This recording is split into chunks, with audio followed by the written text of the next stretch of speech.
2 months after the defeat of Germany, a group of American scientists, led by Dr. Robert Oppenheimer, gathered in a remote area of New Mexico, known as Jornada del Muerto, or Journey of Death. There, at 5:29 a.m. on July 16, 1945, the U.S. military detonated the first ever atomic bomb. But how had the Americans discovered the key to the world's first successful nuclear device? Did they do it themselves? Or might they have had access to the same ancient texts the Germans did that described powerful weapons and extraterrestrial aircraft? It's something that's never denied by people that research this thing. There's a geophysicist in Germany, Dr. Axel Stoll, and he's done a technical translation of some of the ancient Indian texts with an eye towards the idea that it may have had something to do with the German flying disc built during the Second World War. So this idea is a possibility. Perhaps the most amazing technological advancement in the history of mankind was placing a man on the moon. On July 20th, 1969, less than 25 years after the end of World War II, astronauts Neil Armstrong and Buzz Aldrin stood on the surface of an actual alien world. But how did such a technological leap forward happen so quickly? And could it possibly have been tied to ancient technologies discovered by Germany? If you think about all the technology we have today, there isn't anything that either wasn't invented during this period of time or greatly enhanced by the Germans during the Reich years. The Germans pretty much invented our modern world.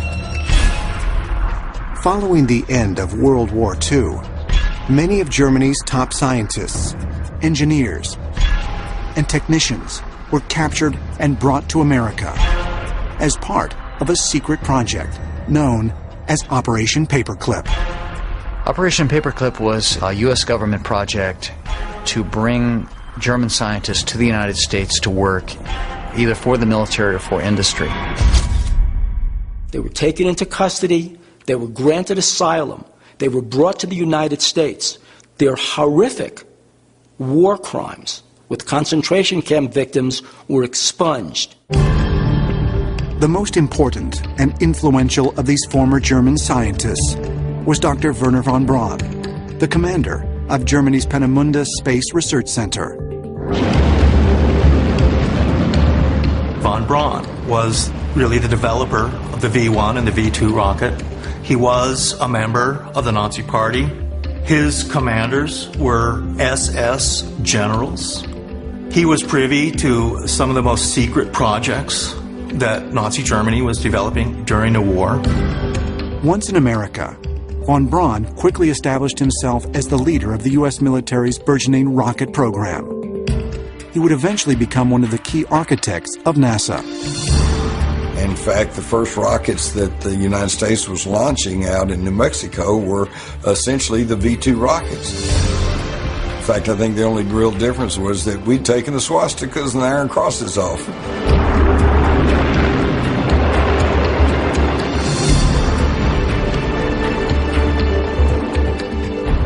The whole space race almost seems like a joke as I look back on it, because the fact is there wasn't an American rocket program versus a Russian rocket program. We had a German rocket program. We didn't have an American rocket program.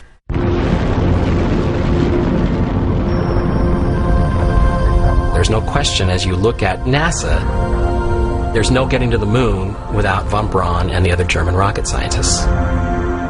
In many ways, the American government has just carried on what the Third Reich was doing, building underground bases and factories, developing secret technology. And this technology was also in ancient times too, and it's the same technology that was used in the Vimanas.